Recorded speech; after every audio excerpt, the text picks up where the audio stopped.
ఊర్లోనే మరి గుర్రం మేపుకుంటూ పోతాంటే వాళ్ళ చేను కాడికి రాగానే అరే గొల్ల లంజా కొడుక నీది గొర్రె మేక లోపలికి వచ్చిందిరా అని అది చేస్తే బతలాడిందట.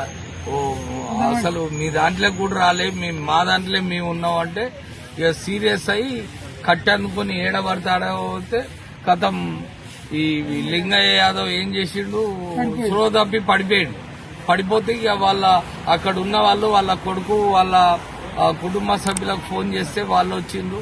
వాళ్ళు వీళ్ళు కలపడ్డారు. మళ్ళా వాళ్ళ కొడుకును కూడా మరి గాయాల పాలు చేసిండు. వాడు ఏం చెప్తాడంటే ఊర్లో ఇప్పటి వరకు 50 మందిని కొట్టిండట.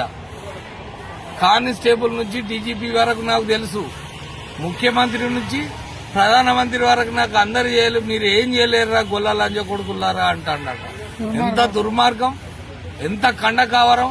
డెమోక్రసీలో ఉన్నావా, మనం ఎక్కడున్నావా? ఇవాళ వాళ్ళకి చదువు రాని యాదవులను పట్టుకొని మరి వాడు ఇష్టం ఉన్నట్టు మరి దాడులు చేస్తాడు, చంపడానికి ట్రై చేస్తాడు. కాబట్టి మరి ఆయనే నేను వనాన్ని పెంచుతానంటాడు. అది కాదు, వాడు పెద్ద దుశ్శాసనుడు. అక్కడ ఆడవాళ్లపై కూడా మరి అత్యాచారాలు చేసి అదేవిధంగా లైంగిక వేధింపులకు కూడా పాల్పడ్డ దుర్మార్గుడు వాడు దుశ్శాల సత్యనారాయణ.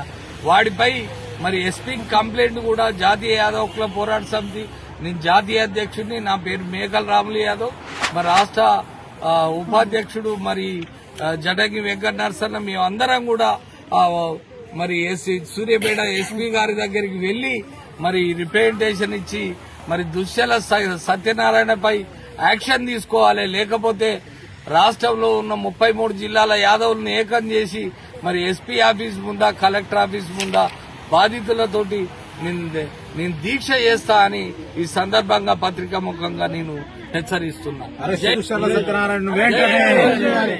చేయాలి. దుర్మార్గుడైన దుశ్శాల సత్యనారాయణ